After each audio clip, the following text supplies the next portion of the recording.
In this video, we're going to look at velocity and acceleration in polar coordinates. Okay, so I'm going to start with a graph. Here is our x-axis. There we go. And we need to have a y-axis, so let's see if I can draw a fairly straight y-axis. There we go. It's our y-axis. And what I'm going to do is I'm going to draw a curve. So let's throw a curve up here. I'm drawing the curve in blue. So when we're looking at this kind of curve in polar coordinates, we can we can create equations for them for calculating passive planes, satellites, and space, that sort of thing. And what I want to do is I want to draw a vector from the origin out to a point on the curve. So here's our point on the curve, and we'll put a P here. And what we want to do is talk about the location of this point in polar coordinates. So what we need is we need the radius of r, which is reaching out to the point. That's this vector. What is the length of this vector? And then what is this angle of rotation from 3 o'clock to where the vector is pointing at the point. So here's r, this is r, and our angle theta is here, that's from 3 o'clock up to where the vector is. And the coordinates of P are r theta.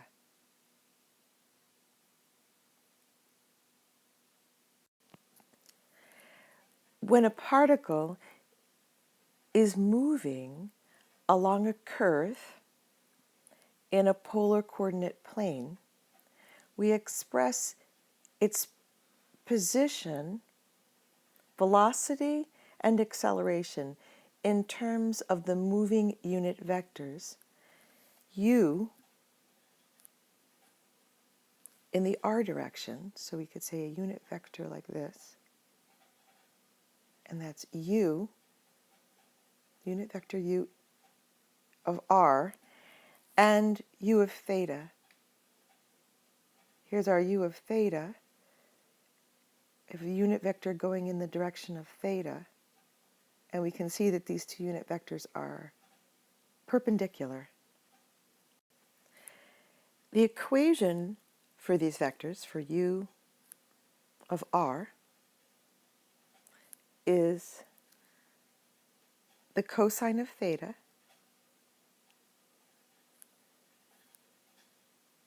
in the I direction plus the sine of theta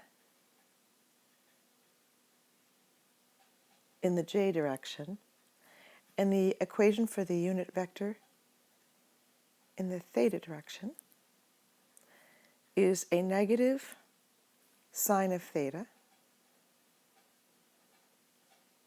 in the I direction plus the cosine of theta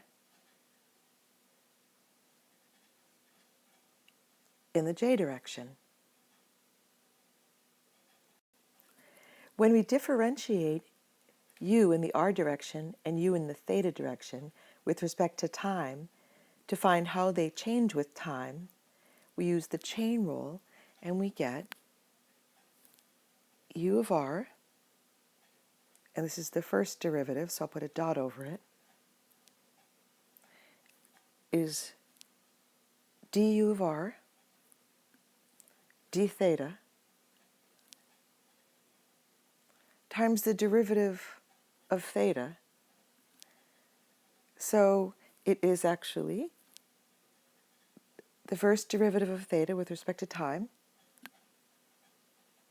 times the unit vector in the direction of theta. And if we want to find the first derivative of the unit vector in the direction of theta, we're going to take the derivative of u in the theta direction with respect to theta times the derivative of theta with respect to time. And this becomes a negative first derivative of theta with respect to time times the unit vector in the r direction.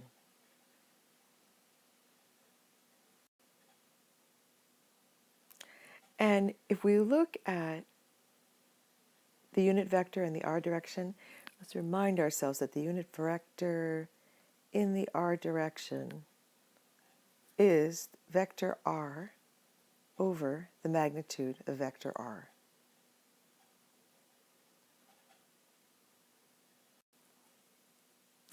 If we add these two unit vectors together, we would move our unit vector in the theta direction to our unit vector in the r direction, and going from the point, reach up and get this new vector right here. And this is vector v, which is our velocity vector. So we can express our velocity vector v as the first derivative of r with respect to time. So that's the derivative with respect to time of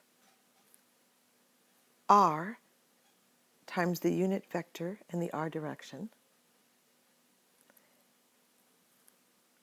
which is the derivative of r with respect to time times the unit vector r plus r times the first derivative of the unit vector r. And this gives us, I think we're going to have to move these up. Let's move these two up. And so this gives us the first derivative of r times the unit vector r plus r times the first derivative of theta times the unit vector theta. I'll move this one up here. This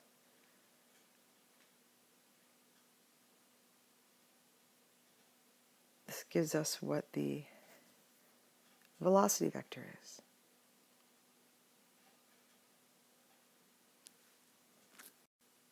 To find the acceleration, a, that is the first derivative of the velocity,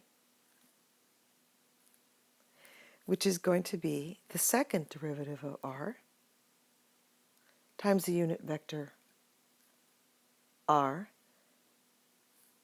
plus the first derivative of r times the first derivative of the unit vector r plus the first derivative of r times the first derivative of theta times the unit vector theta plus r times the second derivative of theta times the unit vector theta plus r times theta, first derivative of theta that is, times the unit vector theta, and that is the first derivative of the unit vector theta. And let's move this up. There's our acceleration and our velocity. Let's put a line. This is our acceleration vector, and then this is our velocity.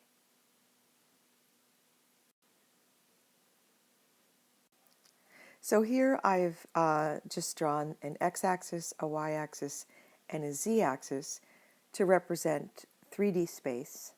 And we're going to look at our curve now in 3D space.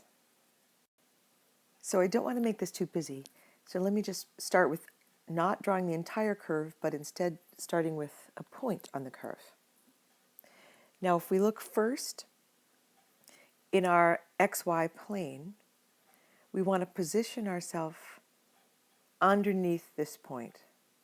And just to actually make this a little more visible as three-dimensional space, we have a ZY plane here, and we have an XZ plane here, and we have, that's the XY plane. Here's the XZ plane, and I'll make a box, and you can sort of see the three-dimensional space here.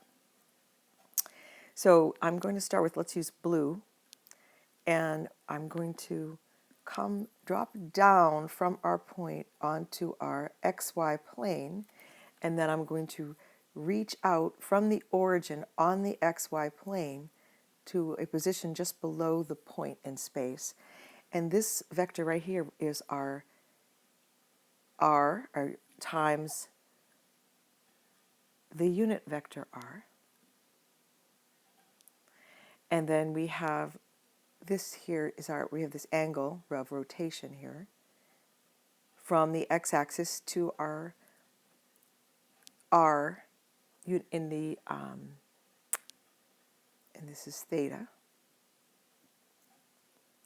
And now I'm going to use red, and what I'm going to do is I'm going to reach up from the origin, and I'm going to reach in the XY plane, YZ plane. We're now in the YZ plane.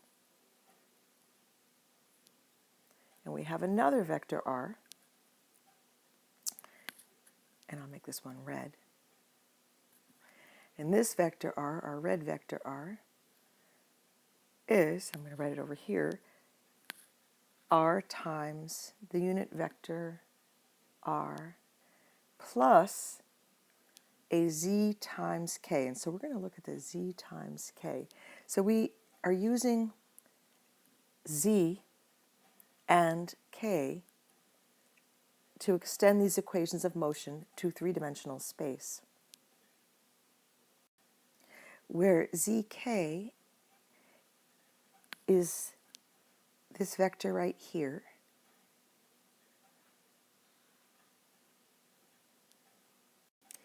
and our unit vector in the theta direction is here, and in the r direction, u of r is here, and then we have in the k direction, k is here.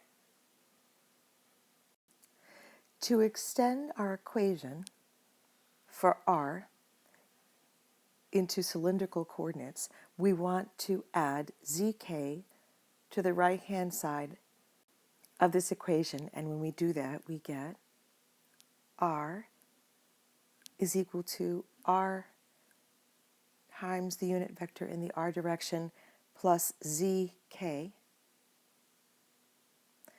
and let's move that up.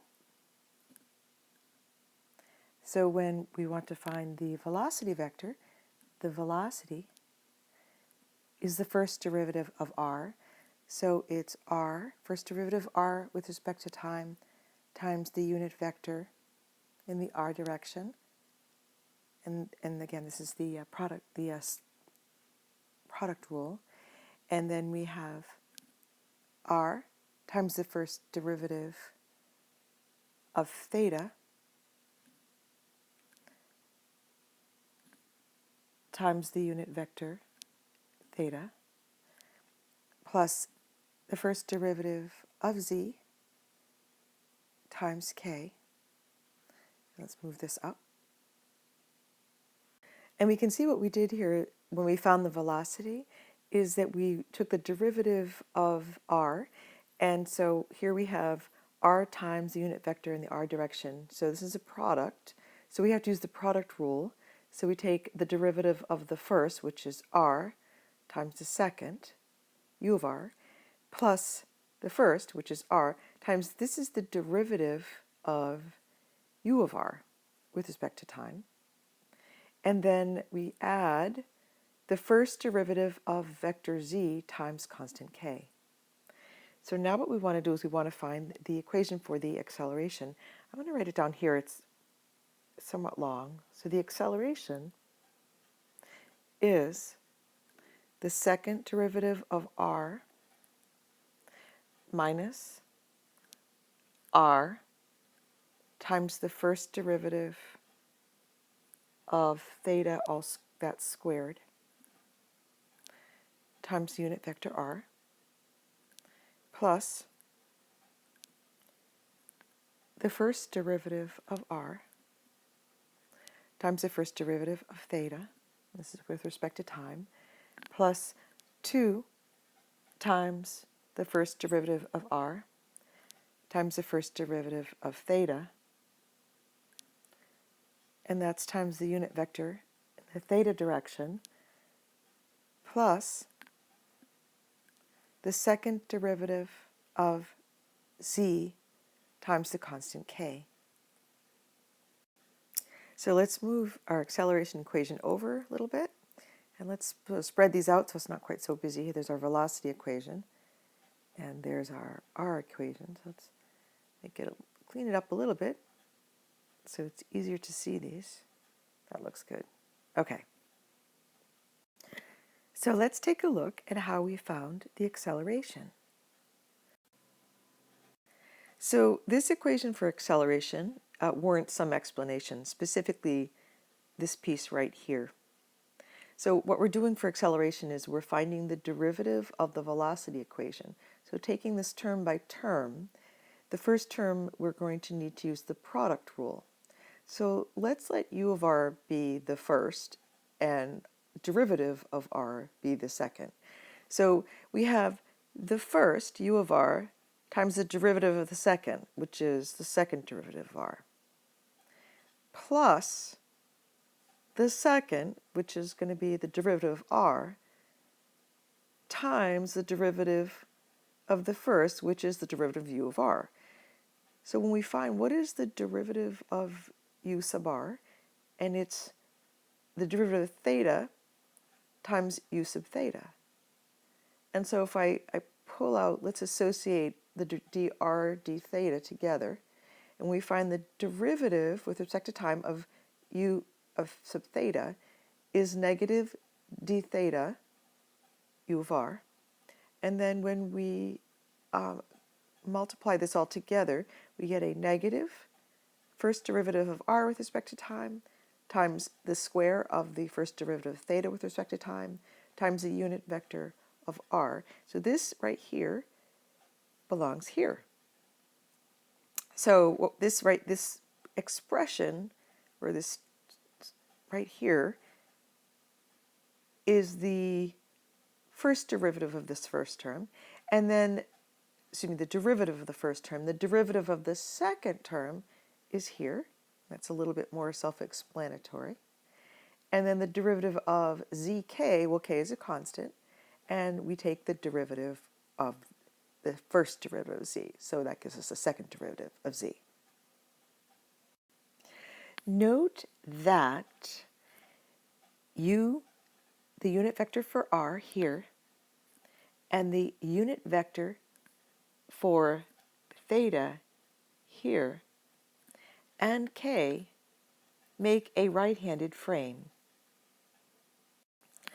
And these vectors that make the right-handed frame, if we take the unit vector for r and cross that with the unit vector for theta, we will get k. Let's move that up. And if we take the unit vector for theta and we cross that with k, we get the unit vector for r. And let's move this one up. I'm changing colors just for fun.